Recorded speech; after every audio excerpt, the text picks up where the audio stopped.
அடக்கடவுளே, நான் இத பத்தி மறந்தே போயிட்டேன்.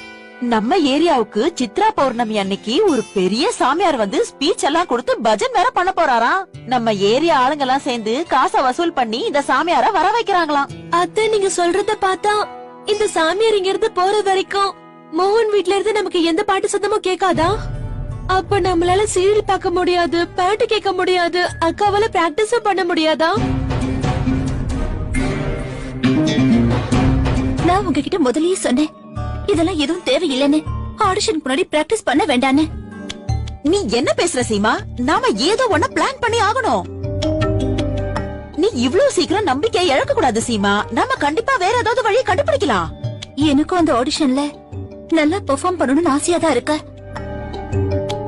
ஆனா நீங்க எல்லாரும் என் மேல வச்சிருக்க நம்பிக்கையை நினைச்சு பாக்கும்போது எனக்கு ரொம்ப பயமா இருக்க.